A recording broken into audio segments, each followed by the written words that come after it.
What's going on, YouTube? Got a lot of cars. They have been piling up slightly. Been more selective. And of course, the supply chain issues with all of our beautiful diecast new releases has been slow. But I found some good stuff. It took a while to collect things to even get on film. But at this point, we'll probably get a few brands out of the way that I got in the past month. And also couple of vintage finds, which I couldn't believe. Typically, it's hard to get diecast that's old in decent condition for a good price anymore, unless you're kind of at these off-the-wall, out-of-the-way places. Well, I did find such a place when I was traveling, and this turned out to be quite fortuitous. I mean, I got it very good, and very good condition, considering, I guess, from my research, this was out in the late 60s, 67, 68, something like that, 69, a Matchbox service station. So you can look at these up in Google, but this is how it came. All I did was clean it really well. It was very dusty. But it was sitting there in a bag with the original cars. It had some worn out Matchbox cars with it. I put those away already. But yeah, it's all there. The stickers are there, and it's got this great kind of mid-century modern looking deal. Here's a Dodge Diplomat. So maybe I can make furniture for it or something. So I thought that was great. I don't know if we'll use it in the background or not for now. I did put it next to the shop, so great detail on this thing. Look at that. It's just really cool. Back is open, so you can drive around back. I might have to put this under like a UV light with some, what do they call that? Peroxide. Something like that. Might get those spots out. Looks like someone walked on with a shoe. I tried all sorts of warm water and soap. Didn't get that off. It's kind of like stained. Didn't want to use too much of a chemical. You gotta be careful with these stickers. I was trying to see if I can get them reproductions online. A lot of times they'll have restoration stickers. They have it for the cars, not for this. This seems like something you can take a nice photo of, a picture, and just print your own. Touch them up in Word or even Microsoft Paint, just because it's very simple colors. I mean, it's pretty easy to match if you want to touch them up even in that after a scan. A little bit of an issue there, but some dirt still. I like this too because I think the kids' toy got cigarettes. I thought that was kind of funny. And also, believe it or not, they had a little sandwich bag and they had these little guys. And they're plastic. So I got two of the greens and one red. And also a piece of, I guess, another thing. I thought it was all one set, but I guess this was one piece and it had a cardboard bottom to it.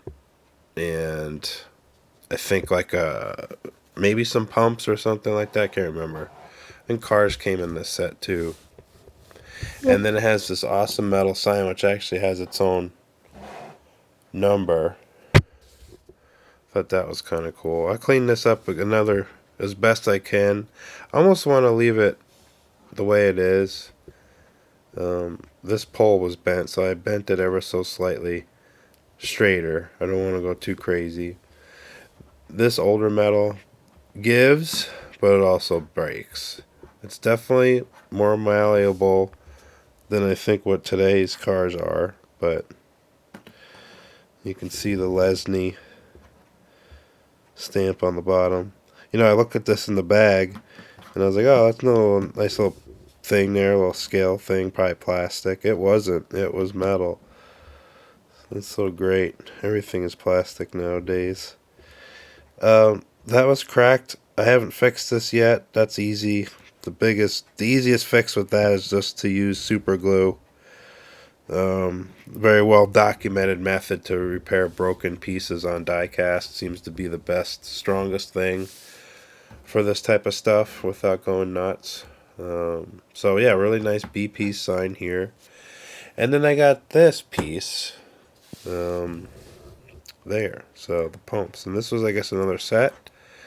It had, I believe, lights or something out of here, or like a roof piece. And then this was actually a person down there. Well, 1/64 scale man. We'll use our diplomat again. So these I might refinish and maybe update with some more better decals and really have a real service station park my vehicles. This, I'm not so sure I want to tamper with that too much. It would be nice to find the missing pieces, clean it up a little bit more, and then have some vintage Hot Wheels Matchbox cars with this type of thing instead of jacking around with it too much. But I think I want to play this. This seems to be something that was common. I don't think this is too valuable. And it's just really cool that it's metal. Of course, here you go again. Accessory pack number 1. This might have been the first one they kind of did of this. I can't remember. This is definitely before the super fast wheels. So the old school wheels, the old hard plastic with the thick axles. So just a quick look at that, kind of on the aside here. It's kind of cool finding vintage stuff from the old days. This is even before my time, believe it or not. So just to have a piece of plastic like that's kind of been probably tucked away in someone's cardboard box for a long time. Let's roll right into it. First, we're going to look at this Mini GT. I believe I didn't get this on film yet. This is pretty cool. I got this. This exclusive is in the box form, overseas packaging. I didn't get the clamshell version. If these are local or in the States anyway, where it's not international shipping, I don't mind the international box. It doesn't bother me. So it's in the camo, and I looked at this accessory. It's kind of like on there. It doesn't come off, and this is our roof carrier. So we've looked at the A6 wagon before. Of course, this is the heavy-duty version. And RS6 Avant. Let's take a look. Get that updated on the camo. And Mini GT does a good job. I mean, the car is great. We looked at that before. Not any blemishes or anything. They have a little bit of gap with the axles. Sometimes they're good with this. Sometimes they have a little bit of play. But ride height, and once you get the axles and the tire set, back spacing would be fine. You can kind of adjust that to your style. Some people like it a little bit tucked. Some people like it ultra, proud. I'm just straight up flush. I mean, that's maybe a little bit of lip just so you save your paint when your tires are rolling. So that's all, that can be adjusted. And we can see wheels and tire package, stock, Audi rings. Underneath on Mini GT is metal. It looks plastic. So unlike Kyosho and, some Tomica, I guess, always metal. So high quality. And so far, they've always used screws to put them together. So, you can take them apart. Sometimes they hide the screws. In this car, screws are hidden under this exhaust piece. Unlike the Lamborghini, same thing. There's usually a diffuser or an exhaust piece that is in the way. You got to pry it off, so you got to be careful. There is some give in the plastic, so you can kind of work it a little bit. You could put a little heat on it. Probably start with a hair dryer before you get crazy. This plastic gives pretty quickly. Thermal setting's pretty easy with this stuff. So, hair dryer first, always, if you're trying to heat something on these cars. Sometimes, like if you wanted to take this grill out, if you wanted to paint the car, instead of busting the grill or breaking the tab, sometimes just warming it up a little bit, you'll be able to break that bond in there, and you'll do a lot less damage taking pieces off the vehicle. So we looked at this before. We talked about it before on the other two. We have the blue and the red. Now we have this. There's also a black one.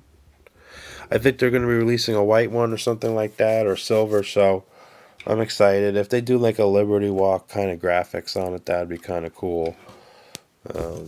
This might be a casting I'll probably collect. Just like the Land Rover, although I don't get all of them. I didn't get the black one. They also make the camo without the carrier. So that's kind of cool. Here's our information and our barcode. Of course, it's a licensed vehicle. There we go. China exclusive version. Of course, these make their way here before the North American ones come. Excuse me. So let's look at another vehicle. Excuse me. We're going to look at M2. So we got two trucks on the new release. I don't know exactly which it is, but this is the wider release. It's not a Walmart exclusive. This is a hobby release. This would be other retailers. So we got the Ford 4-wheel drive, and it's an odd truck. It's a high boy, but it's an extended cab steps or extended bed step side or 8-foot bed step. Now these actually were popular ever since the truck was around. Pickups, they did the long bed like this. We're used to always seeing long beds, with the fleet side, but this is very common, especially on work trucks. Even though there's a little bit less capacity, there's a lot of utility. You can walk on this. You could put things on the side of the vehicle like picks and stuff, and you can carry on the outside of the bed. They would do that a lot. Put jerry cans there. It would take a little bit more abuse because this is kind of rolled over. And it might have been cheaper, possibly, too, to have a bed like that. So, a lot of, reasons why you might want one or not. But they were very popular, especially around this time. So, late 60s and the early 70s, they still were doing this a lot. Of course, it was carry on from when the 50s, they had the separate fenders in the 40s. But this was kind of the box still. And on the heavy trucks, especially the 3/4 ton and 1-ton trucks, you'd see this sometimes. We've looked at this before. This is the first one I've been able to get out of the package. The last yellow release I have is a chase vehicle, so I never took it out of the package. But this is my first long bed out of here, and they get taken quickly. Of course, this is their newer set of wheels and tires. They seem to be holding up well to M2's abuse of slamming, these wheels on the axles. A lot of times they'll bend everything. But all the releases of this truck, here's another one that's kind of in the background a lot. This rolled okay. I never even had to set the wheels on tires on this one. Same thing with this. Very chromed out grill. Be nice if it had a little bit of black wash like this one does. So that'll be probably addressed. This is supposed to be a 70, so that's when they kind of changed the grill up a little bit. And it's a custom. So, look at that.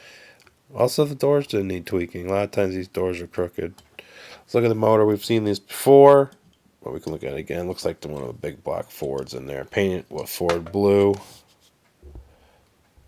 There you go. So, good looking. Does a lot of good detail with the plastic separate grill. So you can just easily pick that out with some paint. I like to use acrylics because they wash up with water, and you can do the wiping real easily. And if you need to take paint off, usually it works better with like rubbing alcohol or something. If you're using enamels, you got to use a little bit more toxic chemicals, I'd say, to take the things off. And a lot of times that'll ruin the finish. Like if you make a mistake, you want to rub it off, I'll take the chrome off too. So it's always good using acrylics when you can. And there's a lot of model paints that are acrylics, and there's this all water wash up too for your brushes, so everything lasts longer, doesn't smell, things like that. So that's what I like to use, and it also dries pretty quickly too. Enamel you really got to let set for quite a long time. You can see M2 quality there. Look at that nice level and straight bumper. You can see how that is. So, of course, we're going to take that bumper off and fix it. A lot of flashing on the tail lights, so we'll take those off and sand them. These are the kind of things I'll do when I take these car package. They're not going to be like a spare or something like that. They're going to be part of the collection. They're going to get some attention done to them. A lot of times, too, I'll take the tires off and take the flashing of the rubber off the inside of the tire with a sharp blade. So, kind of goes like that. One more we're going to look at. Let's see if I can get the box. Here it is. Really quite a cool box. And I kind of pass on these little Datsun trucks because unless they're a cool livery, they have the Japanese domestic market. They are on the right-hand drive trucks. You know, they've been doing those with the rear view mirrors on the fenders, things like that. Well, those look nice. They're not what I grew up with, so they made this one as over here.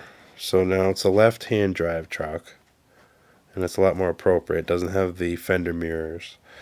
And this, I think, was a package in the 70s that Datsun did, Little Hustler. So let's take a look. Look at that too. So a lot of cool stuff on this one. Great package. I should probably find another one before these go away. And what is this? One of 8,400. So unlike Autoworld where they'll ramp up, you know, every release they seem to be doing 3,000 or 4,000 more units. You know, M2 might have been like 3,000 to 4,000. Now they're up to 8, but they haven't really jumped that very much farther. So, because they do have a pretty wide distribution of vehicles and lower production numbers. So that's also probably why everybody likes collecting them so much. This had white walls on it, and you can see there they were horribly crooked. So I had to flip them around immediately. The other thing I had to do was I shimmed the rear axle. It was looking very toyish when these tires would slide in too much. So they're not completely glued in yet. I'm just test fitting everything. Bed was a little bit crooked. I actually tried adjusting the 3 screws. This one busted right off. I wasn't even trying hard, bro. So tweak these at your own risk. I'll put it that way. But anyway, I fixed the kind of gap. It's still kind of bothering me. There's a little twist, as you can see that stripe. Once I line it up, the body's looking a little bit better. So we got to take this thing all the way apart and basically make things level. So it just takes a little bit more tweaking. Looks good as it is. The other thing that needs to be done on this is blackwashing the grill. They did half of the grill, but they didn't do the other half. On these little Datsun trucks, all this black goes all the way out to this area here. So this all needs to be filled in. Leave the chrome bezels on the headlights, and then go in and get silver or white paint for the inside, and then that'll look a lot better. Leave the chrome bumpers and all that. This one has stock 4-cylinder. I don't even think you could get an automatic on this generation, but 4-cylinder stick shift. I think it was a 4-speed. They went to a 5-speed, and really no bumpers. I just rolled that paint under there. So this is a cool truck. And they had these little, if you're running some tarps or something, these are like little hooks that ran along the edge there. You could tie things up on. It's kind of the old school. And then your latches. So very rudimentary if you're used to American pickups back then. This is going back to the olden days where you had the latches and you had to drop it down, had a chain. And that stayed around the truck all the way into the 80s, early 80s. And they finally got that latch that we're used to right there, and you drop it. So a little bit different. And of course they were tiny. I mean, they were about the size of, well, they were smaller than what the small trucks are today. I mean, you're looking at something that was like a Cavalier, like a little tiny truck, even smaller than S10 and things like that. So paint's real thick on this too. It really hides the door lines. I mean, this truck, really delicate casting. If you were to, you can see there's a left-hand drive that I've been waiting for. So I finally got an American one. So that's all I was waiting for. I just wanted to collect more of them to have it that way. But yeah, if you take down the paint on this thing and get all the lines exposed and put a nice thin coat of paint on it, probably look really dynamite. Probably almost look like Atomica. If you could just get the body lines all good, this is actually pretty decent casting. And you got the rubber tires and the metal base. Still got all that going on. So there we go. I think that concludes our M2 and Mini GT. Let's move on to Johnny Lightning. I got Auto Worlds, but they're not all assembled yet. And of course, there've been a lot of repeats with Auto World. Lincolns aren't been delivered yet. The newer stuff, we got some Suburbans, we got some square bodies. We've seen those, just different decos. So Auto World will probably be a little bit later. Of course, every time I see a fresh Auto World case, they're out there. I always miss a square body. Been looking for that brown one. It's an 84 at this point. They're going year by year. If you haven't figured it out already. So let's look at Johnny Lightning. Got a few of them. This one's kind of funny. I usually don't get these things, but I wanted to try this casting. I don't have like the second gen Econoline, so here it is. And this is the Boogie Van Series. It's got the tie-dye kind of like that. Now this blue, this is version A. The version B is the green and white, and that's the one I'm going to get next. I actually probably wanted the green, not the blue. And then once I have both of them, one of them is going to get lifted. So, and we'll do our wheel and tire treatment and everything like that to it. When you want to see custom work, most of the times I'll put it on Instagram, so take a look there. And there's our vehicles. These are wide release. This one was at the Meyer. Street Freaks. Metal base, older Johnny casting. But it's good. It's wide. It's not too small. The scale is pretty decent for a van. If it had correct wheels and tires, it would be pretty good. It's got a wild paint scheme, so I'm just going to leave it the way it is with the mags and the lake pipes and all that. I mean, it looks good. So we'll just leave it be. It rolls. It's got big and littles. Actually, the tires in the back are bigger, as you can see. Again, second gen Econoline. That's when they went to this, where they kind of got the motor out from in between the seats and pushed it up in here. So they gave it a half hood. A Chevy followed suit the same way. Dodge did the same thing. So you can access your fluids, look at that kind of thing.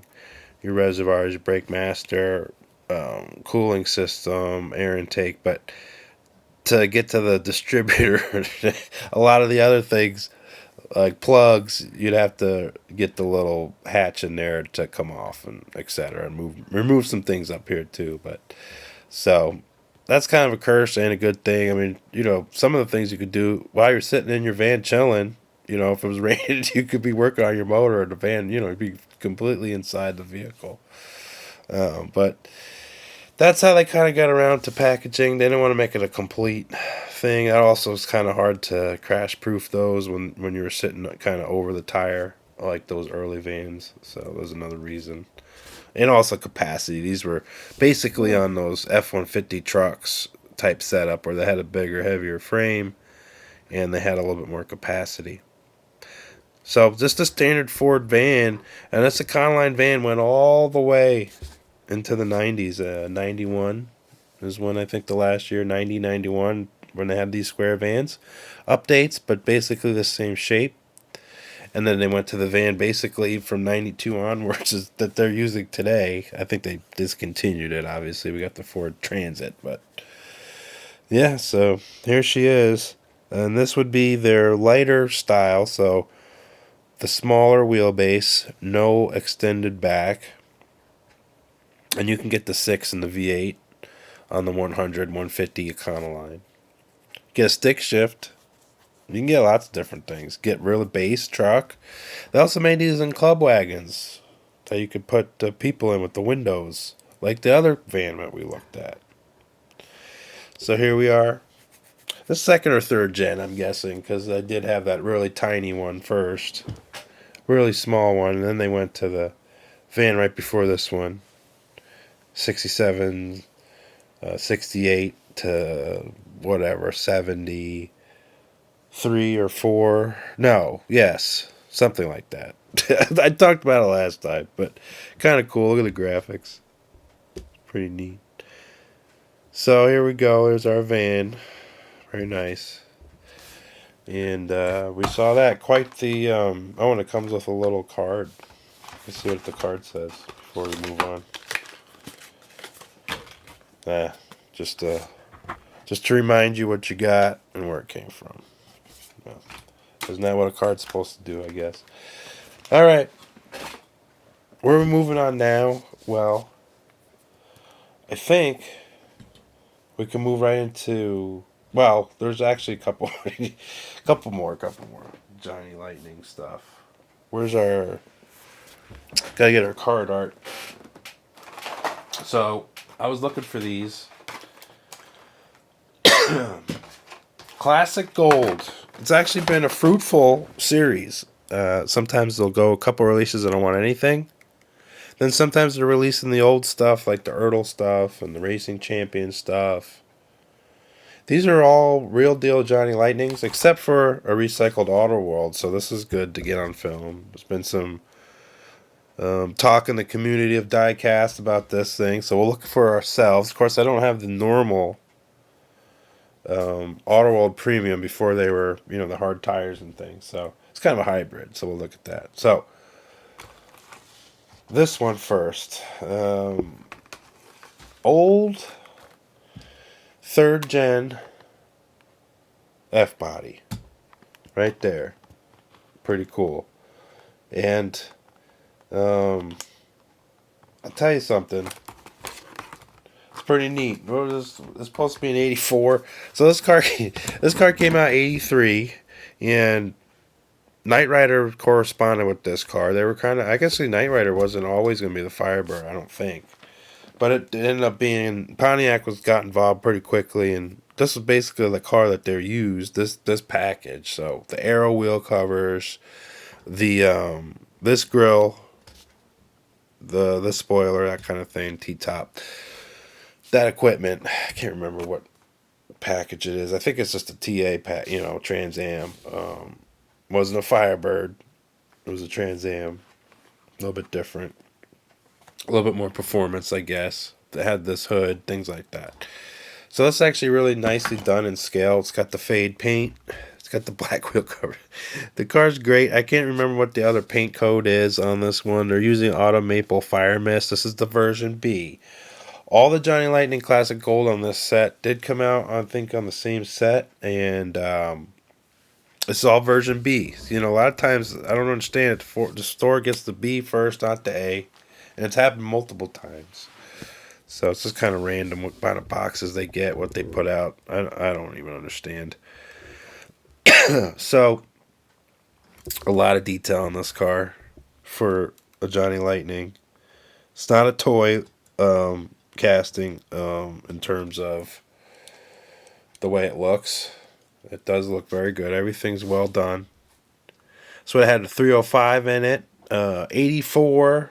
Can't remember. I think they are fuel injected at this point. They might have had the 4 barrels. But if it was fuel injected, it's probably throttle body, and it was a 305. Probably was not a 350. They really didn't do 350 in this car all the way until, I think, the end. Maybe 92 when this body ended. And then they went to the 350 again, the 5.7, and the 93 car, 94 cars.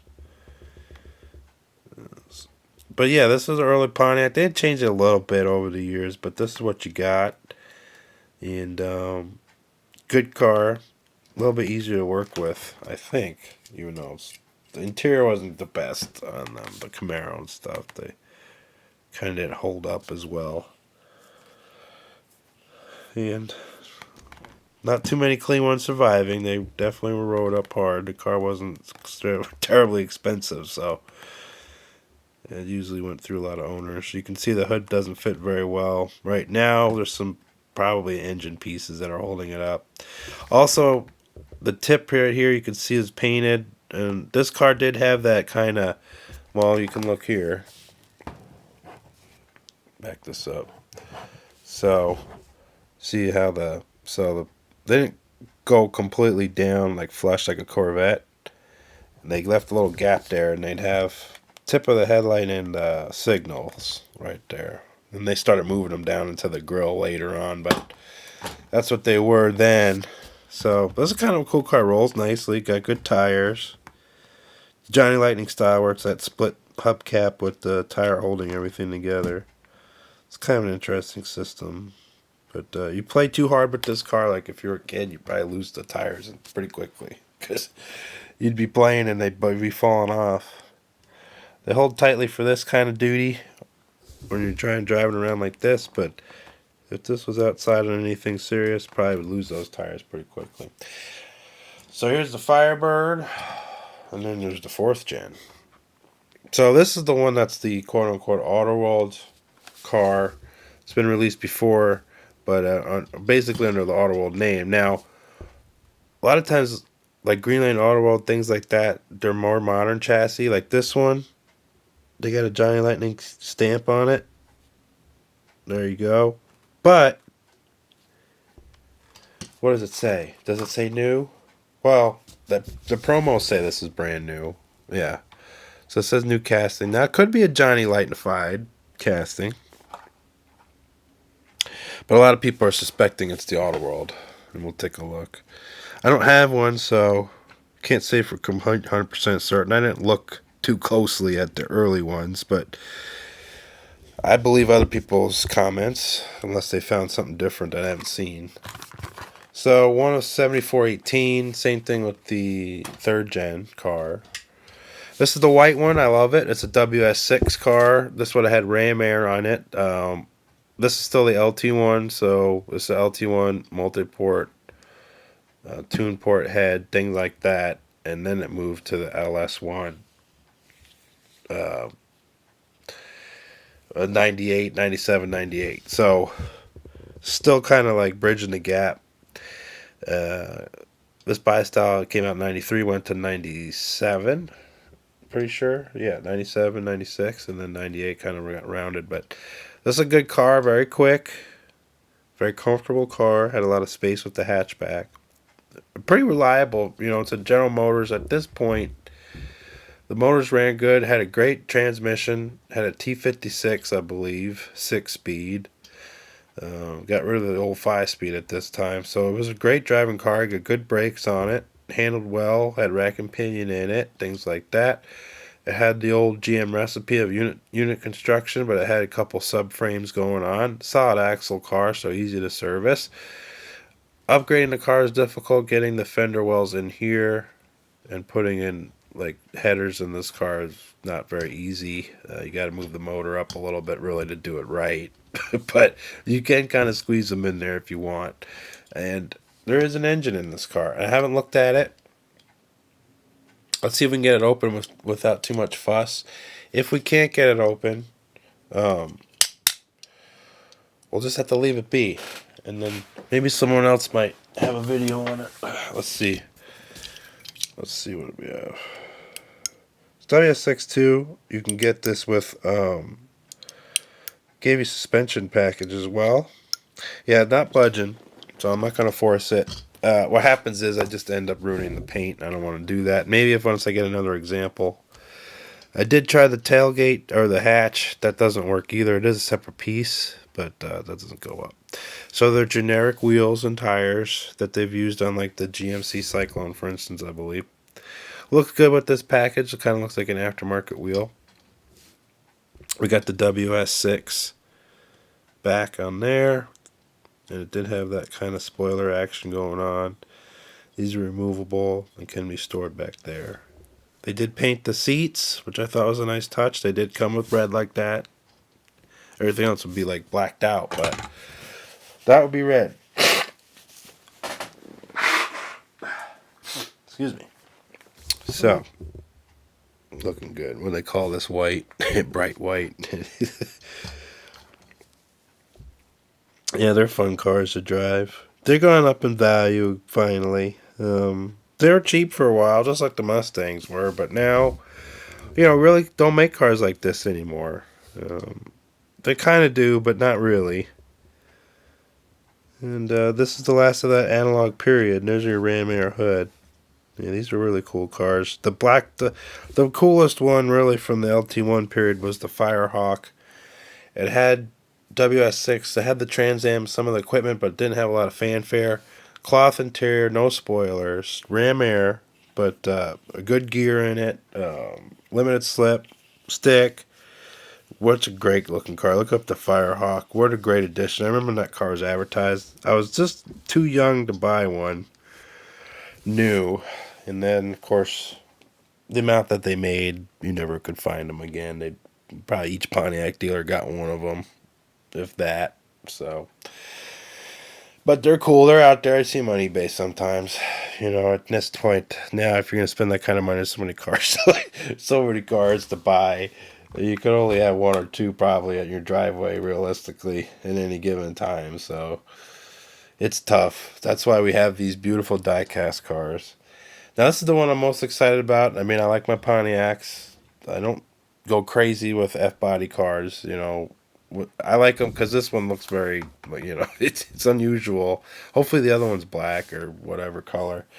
But this car, now this hasn't really been released that much times. Even when Giant Lightning was with the other people, it's like once or twice, and it looked like crap. I mean, it wasn't painted like this. So these flew out. I mean, I saw the whole set. I only saw one of these, or something like that. This seems to be the one everybody wants first. Hopefully the other set. I think the other one's brown and orange, so I'm getting that too. Now this is again like the Gremlins and the some of the AMC cars that Johnny Lightning does. Looks really good with their, you know, their wheels and tires that they do and things like that. So this Rally looks good on the Chrysler cars. It's kind of a generic Chrysler Rally, but it works well. And an Aspen. So Dodge Aspen, very unusual vehicle to have as a diecast. The RT version was also even rarer. and at this point in the 70s, much more of a appearance package than it was performance. This car was not very fast. I think it was a 318. Maybe a 360 was available. I don't think so, but... And it gave you the graphics, it gave you the look. Chilling out, having a nice, comfortable two-door that looked good was more important than drag racing, as the people that bought all those cars earlier. Not to mention it was more expensive and there was a big recession, but it just wasn't as important. A lot of crackdowns, too, on the car racing and things like that. So I think people grew up. This is stunning and it's green, so I'm glad the green one came out to my attention before the brown one, because this is the one I really want. Hopefully they do this one. I mean, the white and green would be just awesome. Not too many cars like that. They got the Ford Cobra from Greenlight with the white and green scheme, I think. But this is just sweet, and this will look good with my white and blue Ford Cobra, the 78 Mustang 2 that I got. This is very 70s. Got the louvers. It's got the oversized spoiler. It's got the fender flares. It's got, you know, it's got the white letter tires. It's got everything. It has an opening hood. So, a little thick treatment on the grill. I mean, it looks good. I mean, the Aspen, that's the way it looks. It's a little bit cartoony, slightly. Not bad. Here's your engine. Blue. But it's got all the lines like the white car is. So, I really like it. And look at that. It's giving it the goofy Aspen script. Let's see if we can get this up to zoom. Wow. Look at that. So some ghosting too you can see along the door trim. But for being such a small car, you know, all these advancements in computer technology for manufacturing, this is where you can see how it pays off when they're placing these emblems and printing them on the car. They're doing a good job. License plate's a little goofy, small. And look at this thing. Just awesome. So, I'm just happy to have this car. Hopefully I get the other one. And hopefully I get the Automobile cars I've been looking for. So, I got most of them. But I have not found the square bodies. So, I'm just going to have to probably buy them online. Sometimes I run into them months later, but I don't like to lose the chance. So. Probably once I bite the bullet and get the rest of those, we'll do the Auto stuff. But, you know, these Giant Lightnings, to keep doing cars like this, we're going to get more of them. Let's roll right into Greenlight and we'll finish up. Let's take a look at this bad boy. So, I got another M-body Chrysler. This is one I've been looking for, and I got it local. Got it the old Hobby Lobby.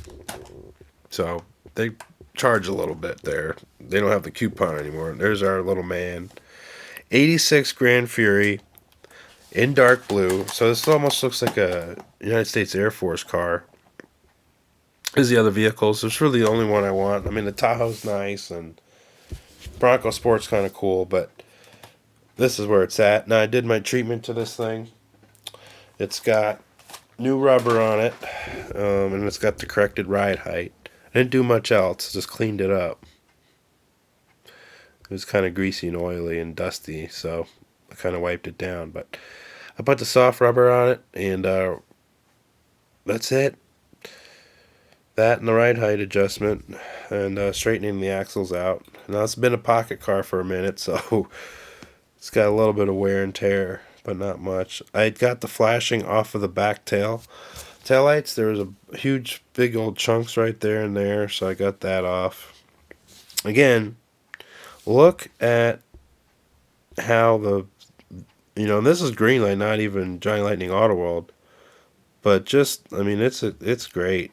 I mean, to the size. I mean, back in the day too, even when they try to do this, they'd make it really huge. Like they'd put the Plymouth there, but it'd be like the whole size of the trunk. They just couldn't print like that. So even just when they're trimming out the tail light, and we're looking at this on a lot of magnification. The size of this tail light's the tip, the size. I mean, look of a tip of an X-Acto blade. So pretty cool. It's all there. I wore off the hubcaps. Their chrome is just awful. It doesn't really hold up very good, but that's all right. If I want a pristine car, it gets left on the shelf. That's why I get multiples. I mean, this car's sweet. I just love the color. My embodied collection is getting big, so I'm glad they're pumping these out. And they're all different colors. I haven't had the same color twice. Hopefully they do a green one. That'd be nice. Dark brown Grand Inferior like this, not this one, because this car's got the wires, which are really junky right now because I've been trying different finishes to get the chrome to come out, and I don't like any of it. So that's why I got a few of these cars to experiment with. But again, they tooled all the wheels. They did the slotted, the vented steel wheels, and they did the big old hubcaps, and they did the regular one, which was where's that car? I don't know where it went. Well, anyway, the disc wheel. So I love it. I think it looks great, and it'll go with my other police cars. Now, the new stuff, the new castings, besides this supposed new casting, S10s. So, S10s, look at this. We got this one, and we got this one. And I left it in the package because I love it. Look how cool this is. This is a 1990 S10, right before they went to that rounded grille. And it's in Blue Collar Series 9. So you'd think there'd be more of those. And it's the black and gold. I mean, it just screams this era GM. All they, if they're doing S10s like this from the 80s, they're probably going to do the Chevy Astro van. They will. That's probably going to be the next car. They can do a lot of stuff with the Astro van, a lot of businesses with the Astro van, and that'll be cool. But anyway, and they maybe were listening to me, but this one has the soft tires on it as well, and I just love these tires on any Greenlight product. It makes everything go away in terms of their ride quality. I did take the wheels off and straighten them on the axles. They weren't too bad. Got some of the flashing off the tires. And the other thing, I think the miscommunication playing telephone between them and the manufacturer over in China. I kind of play with these wheels and tires. They don't look great right now. But imagine if you will. So these came, they had the black. They had the black on the outside where this ridge is. And then they had white where it's supposed to be black. Because, this is supposed to be the opening to the wheel. This is a stamped steel wheel that's kind of painted and things like that. So I kind of went around and reversed it. I still got to go in there silver and get rid of this other black that's kind of hidden up there. But I kind of made them look a lot better. It was really odd seeing the inside of the wheel being white and then that black. So it just bothered me so much I couldn't even wait. This is a really good casting. This is the direction I want to see Greenlight going. You know, they realize that they are producing these in quantity, but they also want to have detail. But how do we do these things without having a poor product? Well, reduce some of the amount of parts on the vehicle is probably seems to be their answer. When you have this car, where we have this and this and this, they're all separate. It creates a lot of issues. If there's flashing under there or under here, it's not going to look good when it's put up. So we're starting to reduce some of the products or some of the pieces, but they also have to keep the thing modular. They want to be able to do different front ends, and we'll see this in a second, but I was thinking about this for a minute. This is kind of crooked, but they got to slap this whole front piece on so they make this whatever year they want to, but they got rid of the separate headlights, so when they do know that their printing is pretty good, they can print a good front end. They can paint everything and get it looking nicely, and I think that front end looks great. Plus, you'll notice, see those holes? So we can put an air dam on there, because this one is an early truck, and I think it had a small air dam on there, and I don't think it was completely naked like that. And this is supposed to be two-wheel drive, even though it's showing, I think, of a little bit of a transfer case.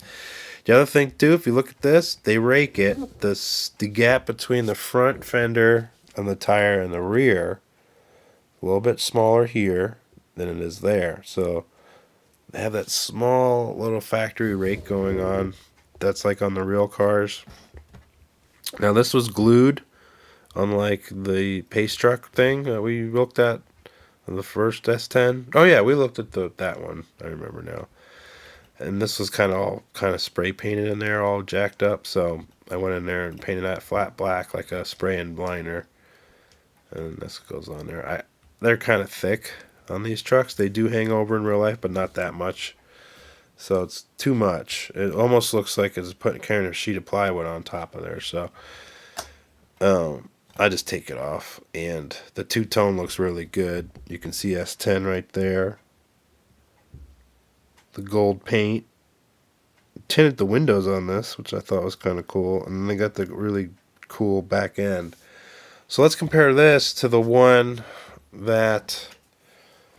the other one, which is an anniversary special that you'll see come out. So this is 100 Years of Indian Scout. It's a 91 Sonoma. So this is when they had the rounded front end. And this body style went to 93. And 94, 95, they went to their rounded S10 truck. So there's that and all that. And it comes with a little bike. That's just more like a decoration than anything else. Here's the bike. It's one of their early Indians. This is the V-twin one, not the four-cylinder. And it's got the big handlebars like they had and all that. And then they have this, which I thought went in the bed, but it's really the one that goes on the back of the bumper, the hitch. So it would go like that on the back of your car. Now I took off the hitch on this because it was sticking out like crazy. But really, let's see what car has a hitch over here. I'll show you. So that one's actually tucked in. Let's look at this. So it's kind of like this, like on this Pontiac, and then you just hitch it on the bottom. And then it goes like that. But the one on Greenlight, the one that was on the Sonoma was a little bit out further, so it might have stuck. But that's kind of, I think, how Greenlight wants it to go, like that. Unless it's really tight or you glue it, though, it's going to fall off. So, but anyway, you kind of just do it like in modern. Actually, this is kind of like a modern setup. I mean, this little hitch thing. This is better for carrying dirt bikes. I don't know how heavy this Indian is, but you don't want to put too much on your tongue. You don't want to put a 600-700 pound bike on there, really, if you don't have to. But it goes like that. It's probably better if it was this way with the track system, but So anyway, this one's cool too. This is supposed to be a 4-wheel drive. They put the thicker tires on it, and these have all been extended cabs. They haven't done any regular cab. S10 or Sonoma or Jimmy or S15, S10. They got a lot of names over the years. This one's an early number though, so that was kind of cool. And if you'll notice there, unspun rivet where the bed goes, so that's kind of neat. So this mist hitting the die and mushrooming this piece. So this is what an unspun looks like. It's not really a separate quote-unquote rivet that you'd put on.